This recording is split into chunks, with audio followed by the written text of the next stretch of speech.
Welcome to Chris Parkin Shooting Sports. We've got an interesting thing with us today. This is the latest PARD DS35 70 RF.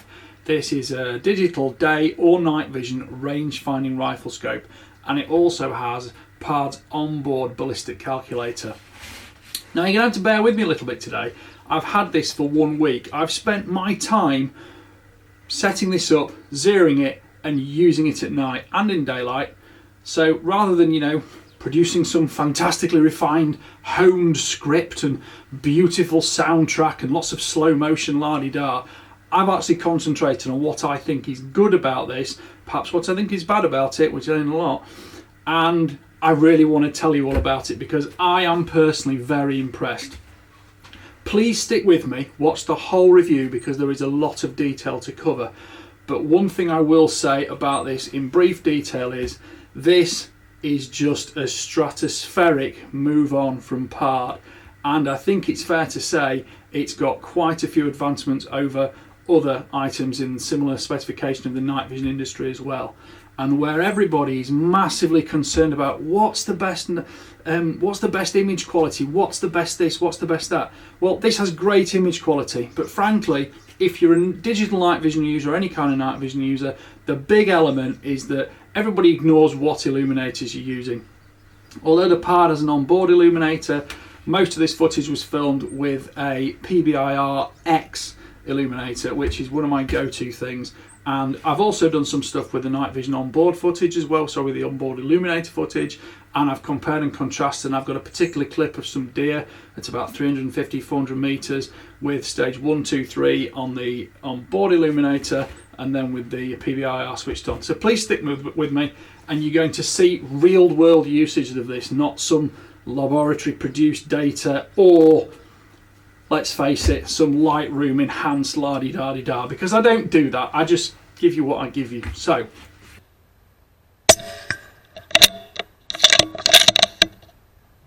ping it with the rangefinder, 131 meters. I'm going to go for a headshot. Playback footage is normal rectangular 4:3 ratio, but here you can see me artificially add vignettes in the editing software, and this is the image you actually see through the scope when you're using it, because it's a round field of view, just like a regular rifle scope. The instant the PARD switches on, you can change whether you want it to come on default as colour or black and white mode for night vision, and whether you want it on 5.6 or 11.2 magnification. You can also decide on the default setting for night vision illuminator intensity.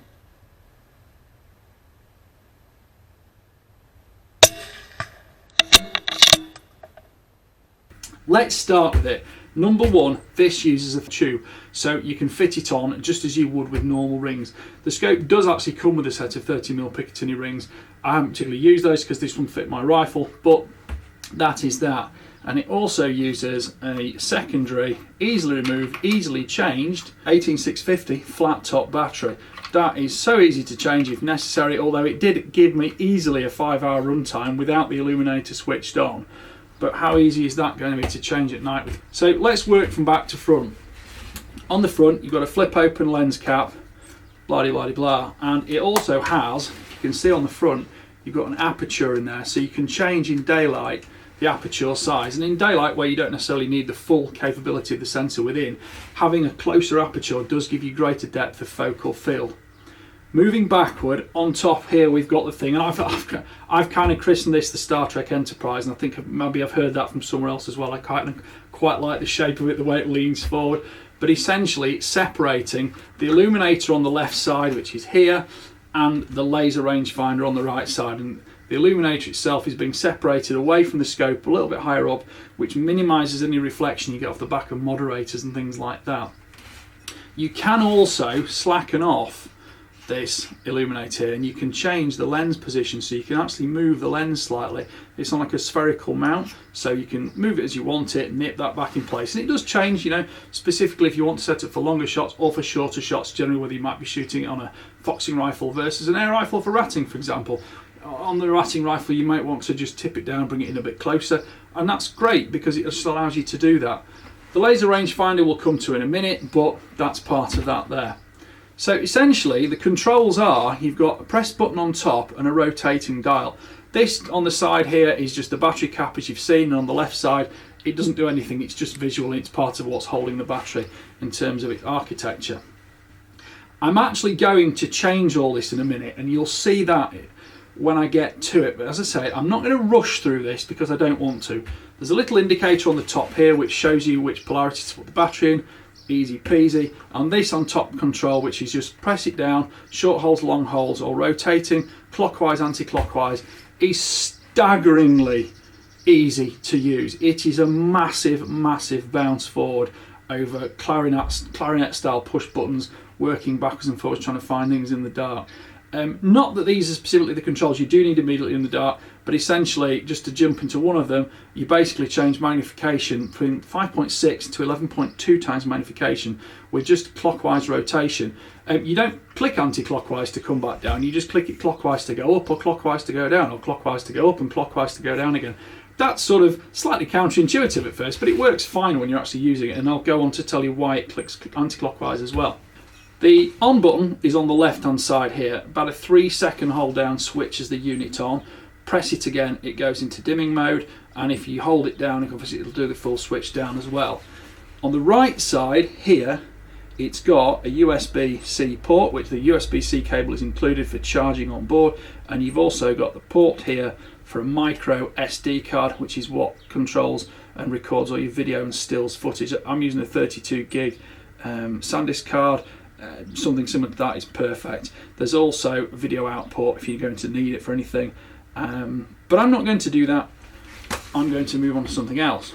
Now, on the back end here, we've got reticle focus, and I probably wish I hadn't twiddled that because I'm going to set something up with an extra camera in a minute, but you've got regular eye relief, and that is the rubber bellows cup which threads in, so you're not going to drop it, you're not going to fall off. And this is one of the huge facts about this. You can use it in daylight without that on, doesn't matter. Pop it on in the dark and it stops a bit of the eye shine coming off your face, because of course there's a light effectively in there on the screen, and Quarry could see you because it does reflect quite a lot of light in your face. So once you've got that over, of course you're sealing in all that light plus any extraneous light. The PBIRX illuminator I'm using does actually throw a very nice circular beam, so it's only when you zoom in that you actually see the circular nature of the beam. But just to remind you again, the image you see through the scope is round, not square. I'm going to drop now and I'm going to tell you about this lens on the back.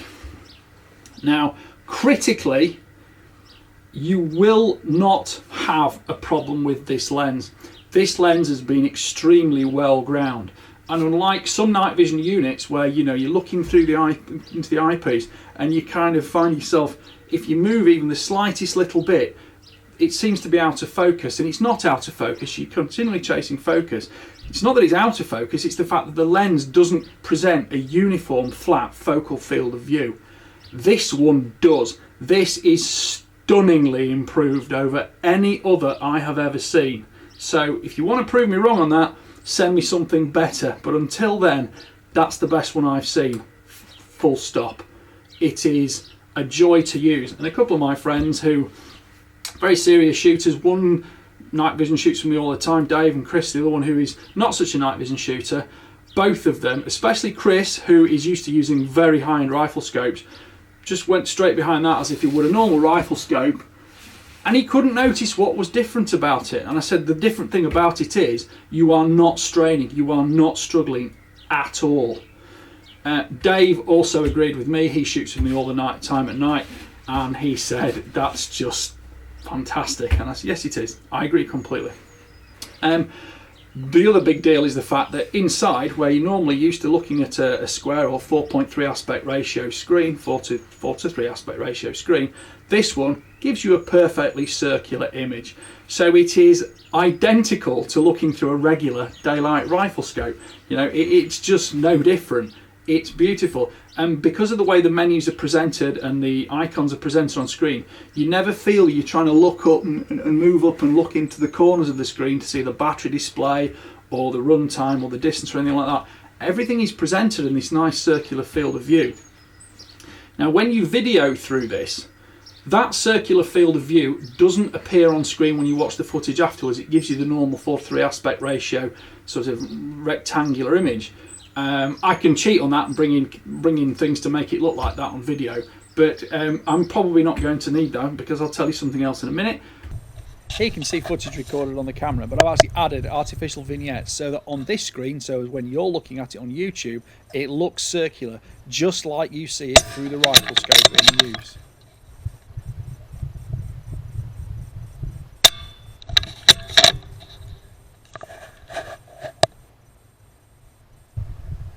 This footage from the PARD is shown back on the normal rectangular ratio. I cannot stress enough times, and I am repeating myself on this factor, but when you look through the rifle scope in regular use, you see a perfectly circular field of view. The very soft bleeping noise you sometimes hear is actually the laser rangefinder electronics within the PARD as it fires off the laser into the distance. The trip on the Chobham Ridge range at Bisley was actually a very windy day, so you can see on camera I'm aiming off a long way to make sure I get solid hits on the steel targets.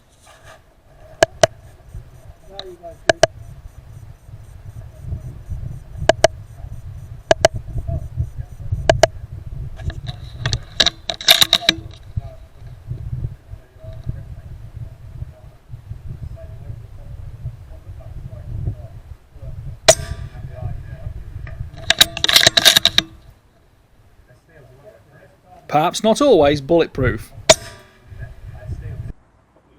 This is a very experienced shooter who, although having never used night vision gear before, found no problem whatsoever using the PARD DS scope.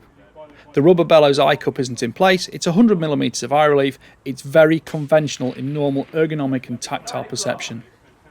The circular internal display screen really is magnificent and is truly what makes this scope stand out.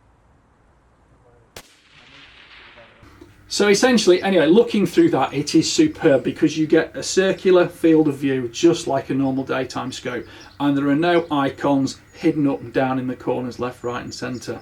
The eye relief is perfectly acceptable. You've no trouble with recoil using it in daylight or darkness, and you also, when you use a bellows eye cup like this, sometimes it just sort of distorts a little bit when you're moving in different positions, and because it's a circular eye cup and circular screen, you have so much more ease of use because you're never looking into those corners for icons.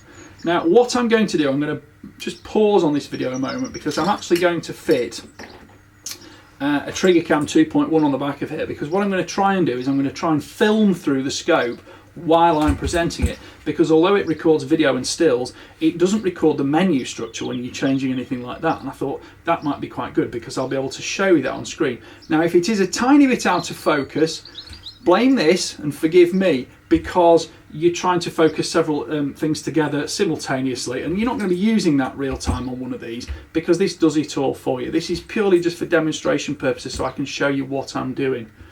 The last thing I'm going to tell you before we have a little pause and move over to this is that you've got 3 more buttons on top here, essentially frequent controls.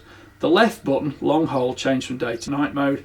Quick presses changes the illuminator intensity. The right button on top, a long hold sets it recording video, and a short press sets it photographing stills. The rear button here is what turns Wi-Fi on and off, but most importantly, what most frequently going to be using is this, lights up the laser rangefinder, sends out the laser and brings you the secondary aim point reticle on screen as you prefer it, because this, remember, has got full ballistic calculation capability in it. And just before we have our little pause, it's not a 1,000-metre daylight long-range target hunting scope. I think hunting is getting close. I think shooting is shooting from far away. This is not for that. I have shot this out beyond 500 metres on steel plates in daylight. But I will honestly tell you now, in very strong sunlight, which we happen to have down at Bisley on Wednesday, the laser did struggle a little bit in extremely strong sunlight.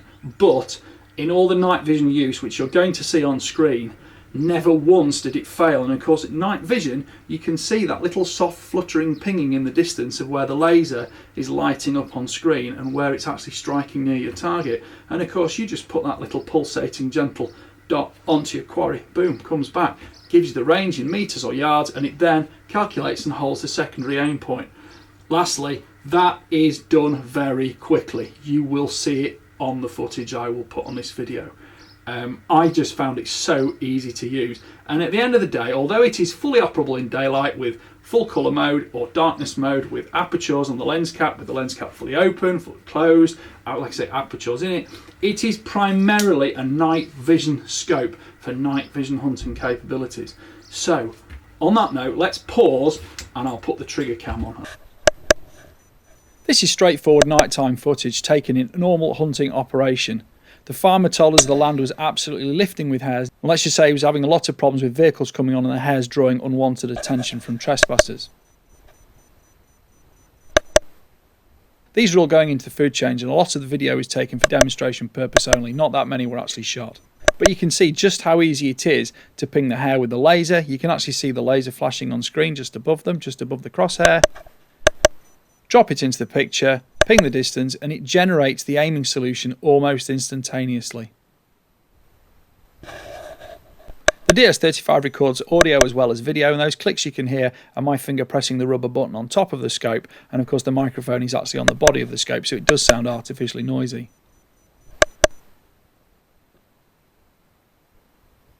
The red crosshair is my conventional 100-metre aim point. The yellow X is the generated holdover aim point for the distance that the laser rangefinder records. As the ranges increase, this is a good visual demonstration of the fact you still need to make a moral decision on how far away you have an effectively precise aiming solution for the quarry species you're engaging. With these chest shots on a fox it wouldn't be a problem, but precise headshots on a hare are a little bit beyond the capability at 11.2 magnification, 282 metres away. The rangefinder was accurate and the ballistic solutions generated always seem to hit the mark. But remember, this is a hunting scope, it's not a long-range target scope, something that seems to generate so much complaint on many YouTube videos.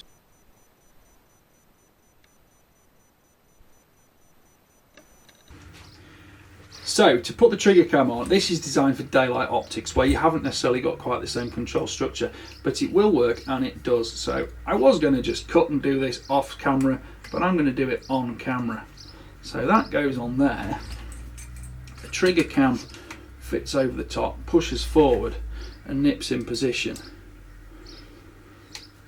If you look on my channel, you'll see other videos of the trigger cam. I'm going to switch this on now. Pop the Wi-Fi on, turn the iPad on, and hopefully I'll be able to see on my little screen here exactly what's going on through here. And I also intend to record everything that I'm doing on the trigger cam. So just give me one moment to set this up now. Right, so the trigger cam is now on. That is recording. So I will set this recording now. That should be recording. That's recording. So theoretically you're going to see very close to exactly what you would see when you're actually using this yourself.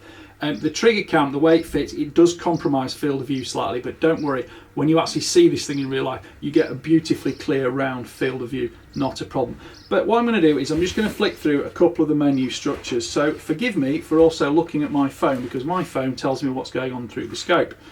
So if I press the button on top, we get the ballistic calculator. We can go into the ballistic calculator and we can set all the parameters. I have got the capability here of setting up 5 ballistic parameters, A, B, C, D, E.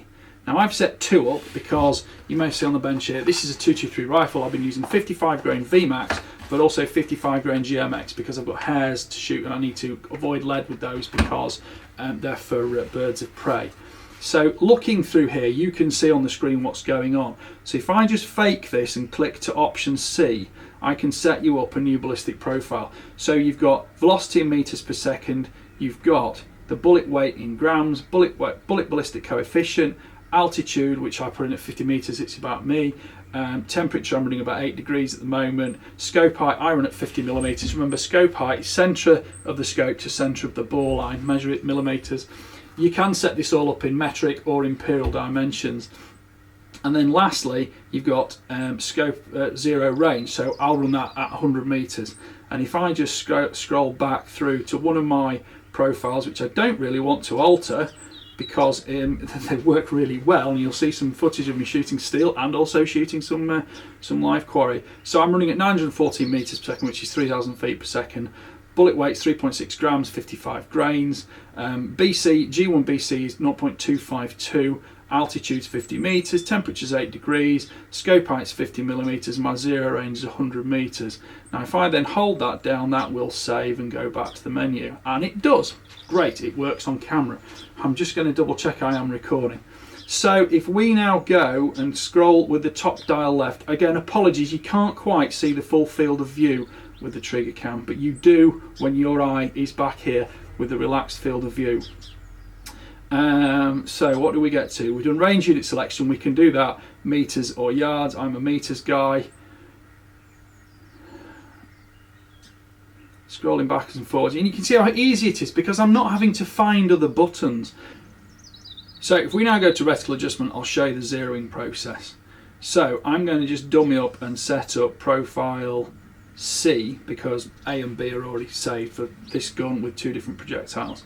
So if I go into X, that gives me my lateral windage adjustment. So once you've shot your target, aiming at the centre, you move the little yellow X onto the bullet hole or the strike mark, and I tend to find this easy to do on steel gongs, and then I just hold it there, and then I move on to Y, and I do the same thing with my vertical axis, hold it there, that saves that. We've got the style here, now we've got style 1, style 2, style 3, style 4, style 5, and 6. So you can choose the reticle that you prefer. I've generally gone with style 1 because this gives me milliradian hash mark aim offs, and of course this is first focal plane because there is only one focal plane in these. You've got a digital camera recording a digital image, projecting it to a digital screen. There's no such thing as parallax error with a night vision scope like this. It's all about getting your initial focus on target, which I didn't actually cover, did I? Now if you look on the ceiling cam now, you can probably see my hand there because there is a large lever on the side, and that is what does your image focus. It's fantastic, very quick, very easy to use. But let's just move back before I nudge that camera, which I think I may have just done. And then we can go colour. So colour, I've gone with red because I just find it works the best on most backgrounds. You can also go white, or you can also go yellow and green. So again, choose which is going to give the best contrast to you. I've gone with red just because it's my preference. And then there's the save function. And on the save function, it will tell you, go to save, and oh, I keep going past it. I forget, I've got a bit of lag coming through here, so I'm just a little bit overbearing. And then save, yes, so we want to save that. And that is the rifle scope zeroed. One thing I didn't show you actually is if we just go back to ballistic calculator and I go into parameters again, there is also the option, just scroll through here, point shape and colour. So if I just click on that, and it will give me, let me just scroll through again. I say apologies, because there is lag between this trigger cam and my phone, it's causing me on a couple of occasions just to overstep the mark. So in ballistics, if we do reticle shape and colour, this is what alters the actual aim over mark. So I'll just scroll to the right there. So I've got across, I've got a simple hash mark, or I've got a yellow square. If I just choose the yellow square, for example, or a green square, I can do blue square, because you can change colour as well. So yellow, or green, or blue. You can change that to meet your preference to suit whatever colour contrast image you've got. I think I've gone with yellow just because I've found it's worked, and I'm just going to hold that down, and then if I press the range finding button, that will then pop back to the previous menu, and likewise as before. Talking about magnification control, you will be able to see on some of the footage, again, this doesn't give you the full field of view that you get through the normal screen, but on the top right corner you've basically got 5.6 or 11.2 times magnification, so you can see that there, 5.6, 11.2, that's just in the top right side. Below that on the right side you've got the illumination intensity, so if I click power number 1, power number 2, power number 3, that's on the onboard illuminator. You can see the image change slightly. I'm inside my armoury with a wall 10 metres away, so you're not seeing everything, but you can see those hash marks changing to show you the illumination level you're on. There are also clinometer sensors, compass sensors in here which will give you things, but whether you need those or not, who knows. I'm just going to click back here, because if we look down the left side, we've got Wi-Fi, elevation, some of the other details, but you can read through the menus and this will tell you what it's all about and whether it's applicable to you, because this video could go on for hours if I show you everything. Using the Wi-Fi option allows you to connect a smartphone or tablet to engage with the PARD app.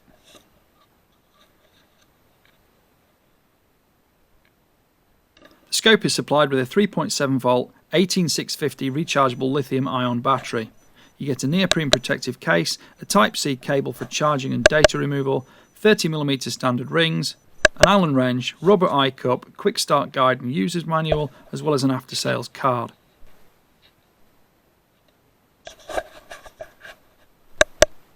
The circular display screen is 800 by 800 pixels, which may sound low, but don't forget, being circular, you're not wasting all those corners which had pixels in before that you never even used or saw anyway.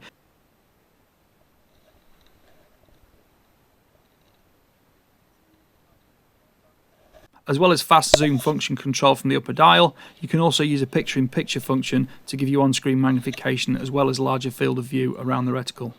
The scope is rated as having 6,000 joules of recoil resistance. That may sound very good on other optics, but in the case of the PARD, it also has 100mm of physical eye relief spaced back from the scope, so as well as being able to cope with the recoil the rifle generates not damaging the electronics, it also won't damage your face. The scope can be zeroed on up to 5 rifles, so with Picatinny mounts and suitable rails on those rifles, it's easy to swap backwards and forwards for different day-to-day hunting requirements. Sensor resolution is 2560 by 1440 pixels. Pixel size is 2.9 microns. Light sensitivity is rated as 0.001 lux, which means it will pick up even the very tiniest fractions of ambient light usage. Screen resolution is 30 frames per second, and you do get an ultra smooth picture with no perception of any lag whatsoever. This is very important when taking shots, because the fraction of a second that you miss between one refresh and another could be the difference between a hit and a miss. The f2.4 objective lens is 50mm in diameter. Optical magnification is 5.6 times, and there's a 2 times digital zoom. Field of view is 4.8 to 3.4 degrees. There are 6 reticle styles, and they're all available in white, yellow or green. Photographic resolution is 2560 by 1440 pixels in a JPEG format. Output video resolution is 1920 by 1080 pixels, and that's in an MP4 format. Operating temperature range is -20 to 50 degrees centigrade, which is -5 to 120 Fahrenheit. Overall length is 350 to 410 millimeters, depending whether or not you've got the rubber bellows eyepiece on. Overall weight is 725 grams. The PARD has onboard sensors to record compass direction. It also has an internal clinometer to help refine ballistic calculations. A few bits of information about the scope now. It's got 3.7 volt 18650 battery, as you've seen. You do get a protective case with it, which is this nice neoprene rubber thing that stretches over the top, and it's got like a little bump at the top, so you can pop that right over the top, and that's again protecting you. So obviously with the trigger cam on the back now, it's not going to fit. There's a C-type cable for charging and also for data transfer, but you can just use the SD cards to do that as well. And the standard mounting is a 30mm, which are included. You get an Allen wrench with it for setup, rubber eye cup, which you've seen. I've probably just dropped on the bench here somewhere, and it's buried, which is there. And we also get quick start guide, user's guide, after sales card. All very exciting. You can check all that out on the PARD website. If we look at some of the other information here, specifications. Now, sensitivity in lux is 0.001 lux, so that means that the sensitivity of the sensor within is rated to pick up light to that incredibly low level. I will say that most night vision, digital night vision units are particularly good in fading light, where daylight scopes regularly are a pain because they're just fading off, and night vision scopes are a little bit annoying because you lose all the colours and everything. Well, digital night vision is excellent in that witching hour, and I do love them for that. This one does give a superb image in fading light. The image engine, which I'm sure you'll all be keen to know, is the PARD VLEA. I'm not sure what that acronym stands for. So, objective lens size is 50mm, optical magnification is 5.6 times optically, which is obviously then digitally boosted up to 11.2. Because the screen is circular, field of view is circular, so that's 4.8, 3.4 degrees, depending on magnification setting. Now, if the airgun shooters, especially, focus range on this does go down as low as 5 meters, which is utterly superb for getting crisp image, even at full magnification. Eye relief is 100mm, so without the trigger cam on the back, let me just pop that off there now. You don't need that on in daylight. You've got a regular setup, regular cheek piece height. Everything about it is just so much akin to a normal daylight rifle scope. And with 100mm of eye relief, you've got quite a lot of recoil capability there. So I don't worry too much about shooting this. I've shot it on this 223, but I might shoot it on a 243 or a 6.5 Creedmoor. It doesn't bother me because it's just so easy to use and set up with. The exit pupil itself is 10mm in diameter, so it's very spacious to move around in, and it's part of the reason you don't have problems looking in the corners. And again, I come back to the fact that the lens on the back of this ocular body is extremely well ground. The internal lens package from the screen to the lens gives you that flat field of view, and you're not always chasing focus. The infrared on it is rated out to 350 meters, and you'll see in the video that that is actually applicably real. But when you do move on to a stronger, more capable IR with a physically larger infrared illuminator, yes, you will see the image quality pick up significantly. But everybody has to know by now that digital night vision is so reliant on the quality and size of the illuminator. But I will say, you will get images to shoot foxes out to 100, 150 meters probably, depending on external light conditions at night, whether you get so much urban light spill, things like that, or a clear sky or cloud cover, because cloud cover can often reflect down a lot of urban light spill, and it gives you actually a very good night for shooting. But that onboard illuminator, I would definitely say, is good for about 150 meters. There are 3 levels of illumination intensity. It rates IR distance here at 350 meters, but I do think that's a little bit rich. The infrared frequency on this is 850 nanometers, so yes, it is the allegedly visible light spectrum, but it does give you that little bit more strength than a 940. I don't personally think that my local quarry can see it, and it certainly doesn't react badly to it, but perhaps we're into an age now where they haven't all associated those early days of night vision with massive illumination and a lot of shots that missed, pretty much like lamping used to do.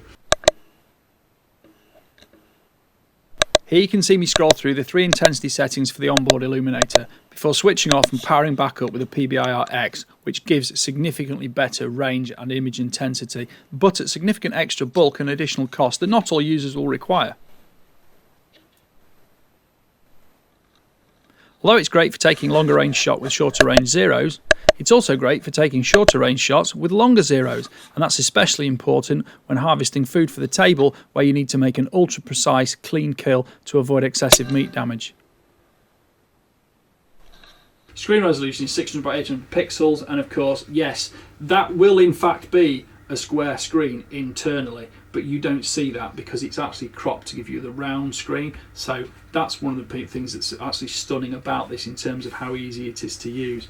Going back to some of the features on the menu here, video and photo resolution is 2560 by 1440 pixels, format's JPEG, easy to work with. Video resolution is 1920 by 1080, and the format on video is MP4. Storage is whatever you want to put in it, basically. I'm using a 32GB SanDisk micro SD card. They work really, really well. Main function on the laser rangefinder, it says it will work from 5 to 1200 yards, and that's on the LRF version. This is actually available without the rangefinder, although I suspect that it works so well everybody's going to want one. Price difference is about £100. The laser rangefinding one is about $850 in the UK, $750 for the non-laser rangefinding one. I think that's stunning value for money, because my hand's going straight in my pocket. I'm buying one. I think it's that good. Simple as. At night, I did have strong readings with it. In daylight, it was a little bit weaker, and of course, very bright sunshine and very bright light conditions always affect every laser range finding item, whether it be a pair of Leica binoculars or Swarovski binoculars. They all get affected by it. So it's down to the pure strength of the laser. This one, I think, in daylight is good for 300 to 400 meters, strong daylight. Dimmer daylight, much more. And I've had readings out to 800 meters in darkness with it. But I'm not going to be shooting at that range, because at the end of the day, I've got a digitally projected reticle, digitally projected image, and you have to realize And you'll see in reality, when you're looking at a hare, distinguishing for a headshot for the food chain is quite critically difficult. And although you can easily push the ballistics of this way out to 300, 400, 500 meters, you do have to tally that with an appropriate moral aiming solution, either it be 5.6 times magnification or 11.2 magnification. But you know, mainly I think people are going to be using these for rabbits, maybe occasionally hares, probably foxes as well. And maybe with the law changes and there'll be some movement in the law, this may actually become applicable for deer species in the UK as well. But predominantly for foxes now, you know, double, triple the size of a hare to shoot a fox for a chest shot, you have not got an aiming solution problem at 300, 400 metres. And you will actually see, although I wasn't aiming specifically at them, you'll see some roe deer footage of these at about 400 metres, which will give you an approximate, let's not be too vocal about it, but how it would look in comparison to live quarry at those distances. The moral choice is yours, the legal choice is obviously mandatory to go by, but that may be changing at some point in the near future anyway in the UK. Looking at some of the other features and factors, lithium ion, it's an 18650 battery, flat tops, fairly common, 3.7 volts. Operating time, they reckon 8 hours. I had no problems at 5 hours, but I wasn't using a lot of IR. I was using external IR, and like I've shown you, the batteries are super easy to change. USB Type-C connection, we've seen that. Looking at some of the environmental protection here, it's IP67 rated, so you're not going to have a problem with it in, you know, light showers, a little bit of rain, things like that. Obviously, don't duck it down and don't immerse it in water and clean it afterwards, but it will stand up to day-to-day use. That's not an issue. Overall weight is just 725 grams, and that's with the battery in. And I must admit, when you first unbox it and take it out of the box, I didn't really do an unboxing video, did I? But you get, you know, a foam lined box that will go in the loft and live there forever. Also in the box you get a USB-C cable and 30mm Picatinny rings. I won't unbox that now because I just took it out straight away. I wanted to get out using it because I liked it so much. So overall weight is 725 grams, and that's with the battery installed. Again, easy to change.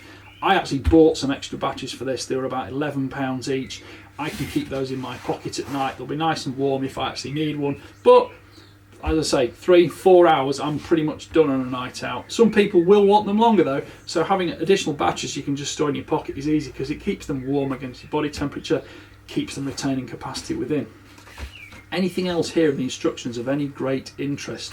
Not really, because I don't like learning instruction booklets. I don't really like going through instruction books, but people always want to see them. And of course, this information is available on the PARD website. There are 6 brightness intensity levels on the internal display screen to set up for your personal preferences and light conditions around you. To further save on battery life, PARD do offer an auto power off function, so you can set the unit to turn off after 1 minute, 10 minutes or 30 minutes to save battery life. That time commences from the instant you stop pressing buttons or rotating dials on the PARD. I preferred to set the recording function and operate manually, but you can also have it to loop record, and it will also set up to auto record the instant the unit is turned on. In the same way you can set the default settings of magnification .